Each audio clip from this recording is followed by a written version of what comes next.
One ring to rule them all, one ring to find them, one ring to bring them all, and in the darkness bind them, in the land of Mordor where the shadows lie. Well, it's a very long story, and it's rather difficult to explain it, but I suppose it all begins when Bilbo finds a magic ring. Well, he doesn't exactly find it. He sort of takes it from Gollum, who lives underground. And then he takes it back to the Shire, where all the hobbits live, because Bilbo's a hobbit.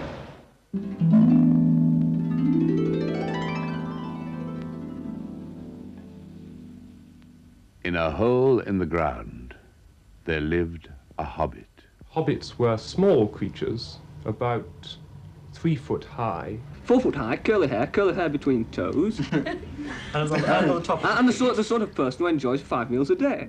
I've never seen anything more bourgeois in their life. They seem to spend the whole time sitting around eating meals, playing all various sort of bar billiards and that sort of thing. They like leading unadventurous lives, having plenty to eat, and being sure of coming back to their nice warm hobbit holes and having friends to tea. They're not a kind of people given to great adventure or to thought.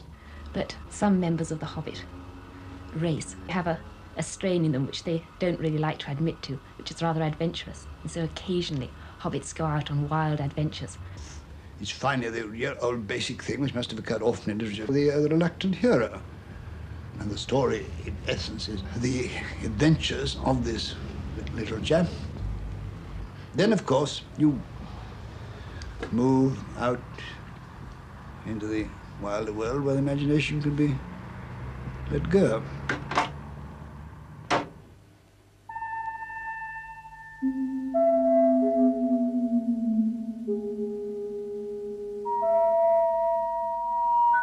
The world that Tolkien has created is a world of myth and magic, as well as a world of strange creatures.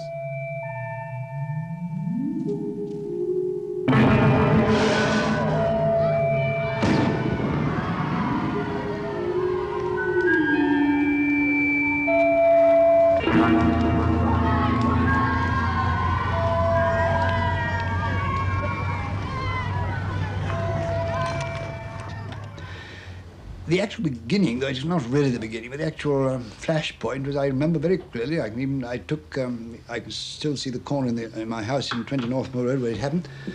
I got an enormous pile of exam papers there, and marking school examinations in the summertime is an enormous, very laborious, and unfortunately also boring. And I remember picking up a paper and actually finding. I nearly gave an extra mark for it, extra 5 marks, actually. There was one page on this particular paper was left blank. Glorious. Nothing to read, so I scribbled on it. I can't think why. In a hole in the ground there lived a hobbit. I think that was eventually published in 1937. I now wanted to try my hand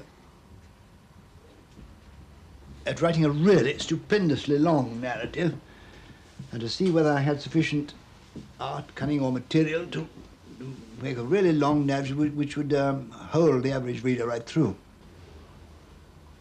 The best, one of the best forms for a long narrative is, as was found in The Hobbit, though there's a much more elaborate form, of the pilgrimage on journey with an object. So that was inevitably the form I adopted. Frodo began to feel restless, and the old paths seemed too well trodden. He looked at maps and wondered what lay beyond their edges. He took to wandering further afield, and more often by himself. He used often to say there was only one road, that it was like a great river. Its springs were at every doorstep, and every path was its tributary. Well, they have lots of adventures, and they make friends with a lot of very interesting and influential elves, who are very important people in that part of the world.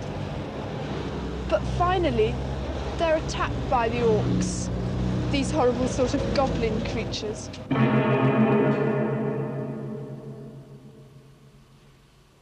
Good afternoon, ladies and gentlemen. I am the verger of Merton College. Welcome to the college. I understand you wish to see know all about the college and also the old medieval library. The college itself is the oldest college in Oxford, founded by Walter. This was all blocked.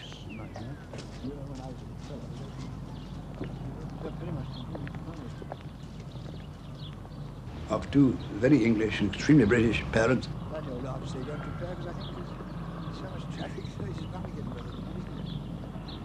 I think it was a kind of double coming home, which made the effect of the ordinary English meadows, countryside, and breaks so immensely important to me.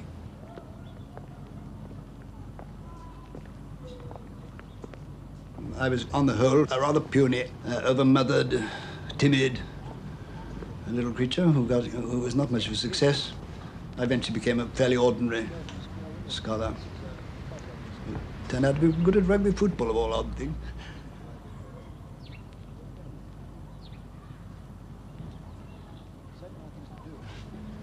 Let me say at once that owing to the casualties in the war and various other things, there are very few people to elect.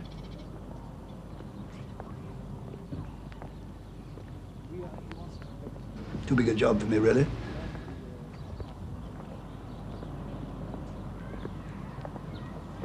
Which means to say that I was legally removed.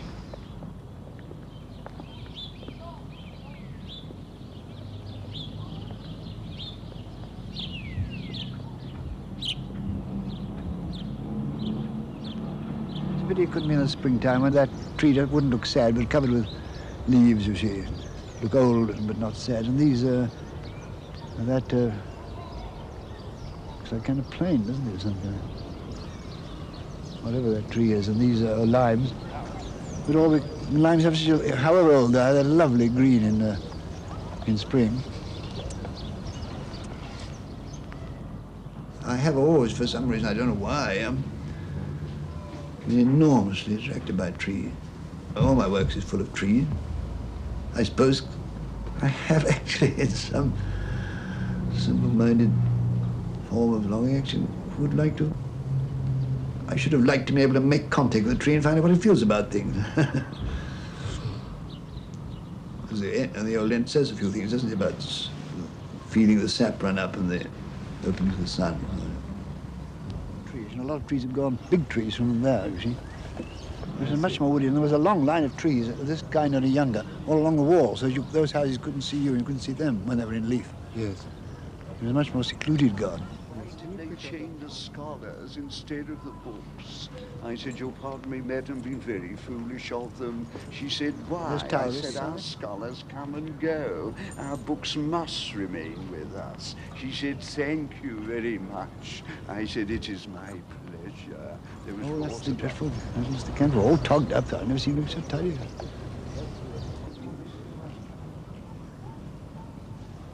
It seems to me that there is an air of what I would call donnish pastime about all Tolkien's works.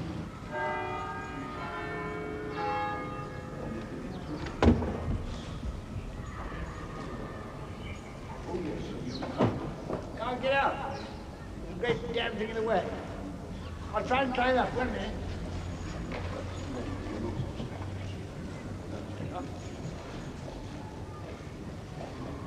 Well, hello, chap. What are you doing down there? Oh, that's the entrance to the office at the bottom. Above it, you have the Queen's room, where Queen Henrietta. So it's actually the office, of course, is to do with the estates office, you know, where they deal with all the estates belonging to the college. I see. And here's the ambassador just coming across. He's very helpful. Yeah. And there, through the door, their sharp right, of course, is the State's office. Quite a modern little fellow. It's a pity the book didn't catch on a bit sooner, isn't it? Tolkien is. I suppose if you have to put Tolkien in a category, you class him with those other Oxford dons, Lewis Carroll at Christ Church and C.S. Lewis, who both of them created sort of fantasy worlds in much the same way. There was Lewis Carroll's Wonderland and C.S. Lewis's Narnia. they were slightly different. They were less substantial than Middle-earth, Tolkien's Hobbit land. In this world,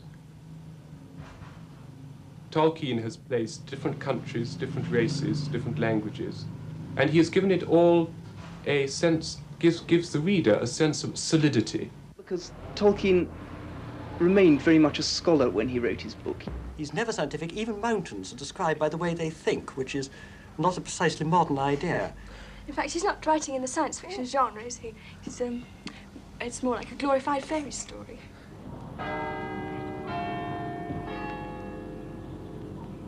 Well, I think it's a very basic appeal, because everybody likes a fantasy. They like to escape from life when it becomes dull and boring. And you can get this kind of escape through detective thrillers and science fiction stories and spy stories. But you always come back to the real world, thinking that it's even duller and more boring than it was before. And you think, you know, I wish I was the first man on the moon, or I wish I was a spy instead of leading the kind of life I'm leading. Whereas when you finish reading The Lord of the Rings, not only have you had a marvellous adventure story and a marvellous fantasy, but some of the magic has rubbed off on the ordinary, very homely things of life, like a good meal. Like food, there's a great joy in food. Food? Never been a trencherman. I admire trenchermen, therefore I make... But I like, I must say, since England produces the best basic food in Europe, on the whole, it does. And drink, the fact that there are pubs in Middle-earth. Yes, I drink things these days. I like, of course, feeling elevated, but I'm very fond of beer.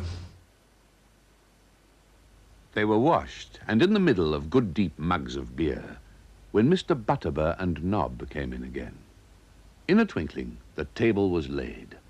There was hot soup, cold meats, a blackberry tart, new loaves, slabs of butter, and half a ripe cheese. Good plain food, as good as the Shah could show. And stuff like tobacco. I've always smoked. I sometimes smoke beyond the point when you enjoy it, which is silly, but I do smoke and enjoy it, and as a matter of fact, it's now so tied to writing that I can't write without it. All these are sort of homely, pleasant things, and it's the sort of basis of things homely in the Shire that makes the big expansion into romantic wilderness is so much more exciting.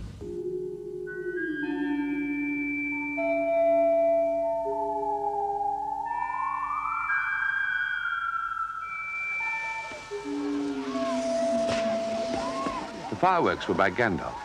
They were not only brought by him, but designed and made by him. And the special effects, set pieces and flights of rockets were let off by him.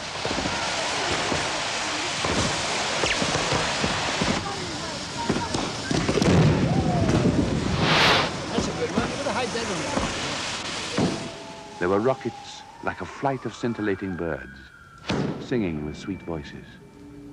There were trees with trunks of dark smoke, and their shiny branches dropped glowing flowers down upon the astonished hobbits, disappearing with a sweet scent just before they touched their upturned faces.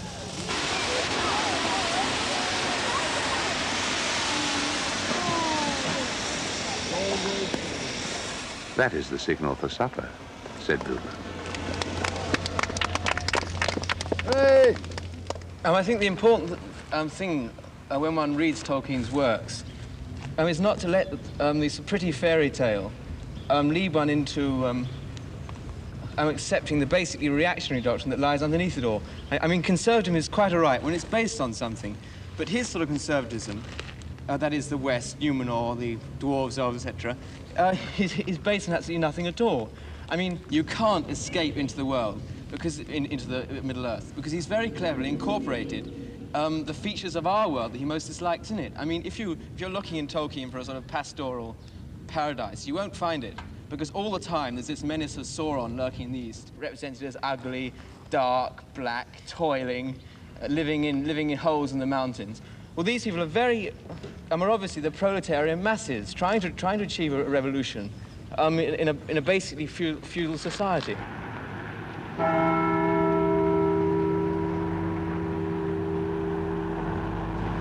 No, I don't at all like Tolkien or what he stands for. It seems to me that his work implies an escape from political and social reality. Now, this seems to me is reprehensible. It's an implication of triviality, it's an implication of regression, a refusal to face up to our political and social problems, our religious problems of today. And the cult of the Hobbit, the cult of Tolkien in America particularly, seems to be responding to this sort of failure in engagement with our political and social situation. The trouble is, of course, they make it sound like an intellectualized Dr. Dolittle. And no doubt before very long we'll have Lord of the Rings on ice with Millicent Martin and Margaret Rutherford.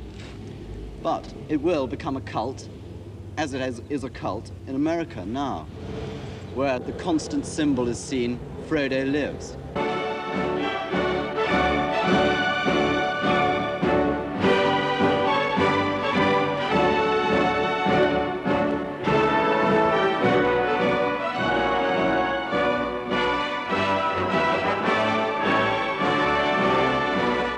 I don't live in America. Surely they should tell me. I should like to ask them some questions of how such things arise. I observe in general that North America has always been much more easily kindled than England, or indeed any country in Europe. And for instance, the Dickens cult and the extraordinary excitement about Dickens. So the only people who came down to the quay to watch the mail ship come in, the only thing they wanted to know is what happened in the next chapter. They weren't worried about goods. It gives you a nice sort of in-feeling to meet another Tolkien enthusiast who will know when you make references to things in the story, as though you're referring to history. As we do in Spectacle. Exactly, yes. The obscurer the reference, the better you feel when somebody else gets it. The vast number, as I can judge from my very considerable fan mail, I should say that only a small proportion I possess, and even of those, not very many have really read the books with any attention. Well, I, of course, haven't actually read Tolkien, but I think it's marvellous. As if I go to a cocktail party or something like this, and have spent 20 intensely boring minutes talking to a secretary about her father's foot and mouth on the farm. I then ask her, have you read Tolkien? And they always have. And they give you the plot for the next half hour. And they eventually get to the land of Mordor, Sauron's country, carrying the ring. I think perhaps when he started off writing Lord of the Rings, as he was a philologist and an academic, he was most interested in the language. But the world that he created to hold the language took him over. I first began seriously to invent languages about when I was 13 or 14. I've never stopped, really. Languages have a flavour to me, which I never understand people saying, for instance, it was awfully dry and dull, because a new language to me is just like taking a new wine or a new sweetmeat or something. What I'm doing now is to try and write in Elvish, because my writing is very inferior to the Elv. Their standard greeting when meeting, a star shines upon our meeting.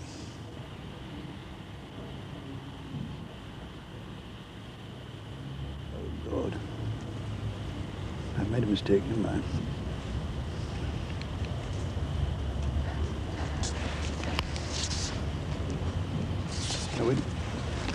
And that stands for Ellen,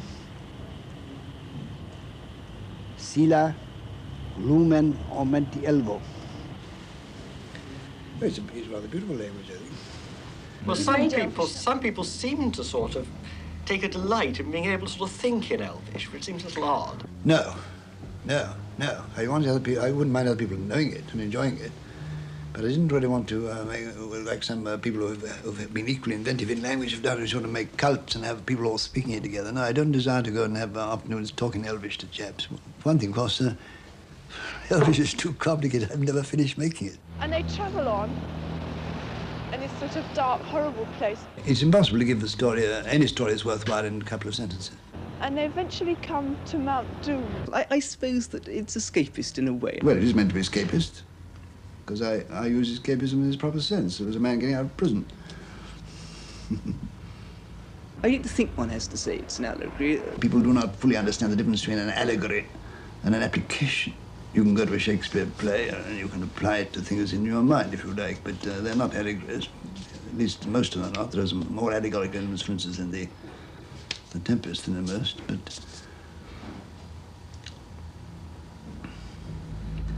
certainly, I mean, many people apply to nuclear, the ring, to particularly the nuclear bomb, don't they?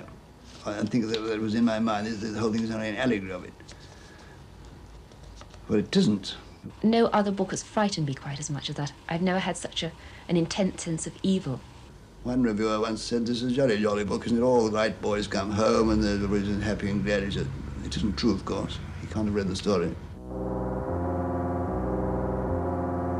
3 rings for the elven kings under the sky, 7 for the dwarf lords in their halls of stone, 9 for mortal men doomed to die, 1 for the Dark Lord on his dark throne, in the land of Mordor where the shadows lie.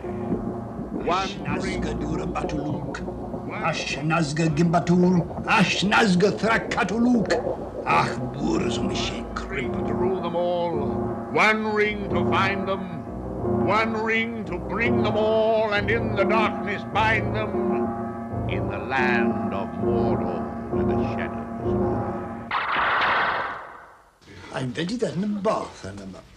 Yes, I remember inventing that in one of the baths in 29, when I was having a bath in 20 North Moreau.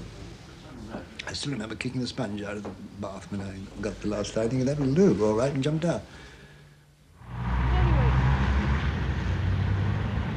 He and Sam set off back to the Shire where all the hobbits come from. Tolkien uses the ordinary things that people are afraid of, and he's built up these fears into an immense evil atmosphere. If you really come down to any large story, it interests people, can hold them attention for a considerable time, or make stories, practically always, human stories, practically always about one thing, aren't they? Death. The inevitability of death. I don't know whether you would agree with that, but anyway, that is what, there was a quotation from Simon Beauvoir that I read in the paper the other day, which seems to me put it in a nutshell. I think I'll read it. It was apropos of the untimely death of a musical composer whom I've myself always been extremely fond, Carl Maria Weber, who died at 39 of tuberculosis. And the man who written his biography actually quotes these words of Simon: "There is no such thing as a natural death. Nothing that happens to man is ever natural, since his presence calls the whole world into question. All men must die, but for every man his death is an accident, and even if he knows it and consents to it, an unjustifiable violation." Well, you may agree with words or not, but those are the key spring of the laws of the ring. The third age was my age. I was the enemy of Sauron, and my work is finished. The burden must lie now upon you and your kindred. And the power of the 3 rings also is ended. And all the lands that you see, and those that lie round about them, shall be dwellings of men. What weather they shall have is not ours to rule.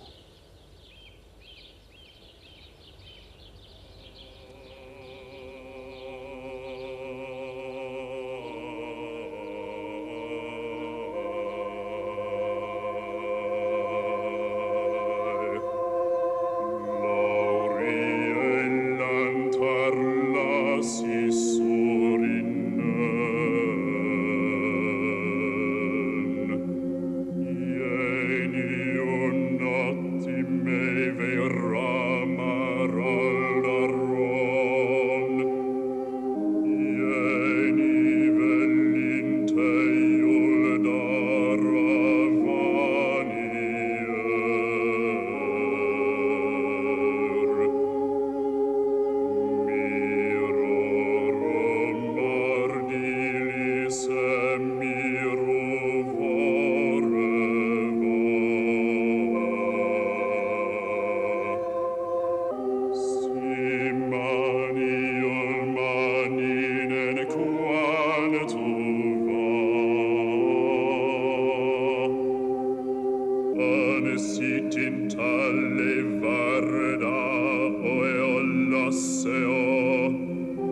Ve faniar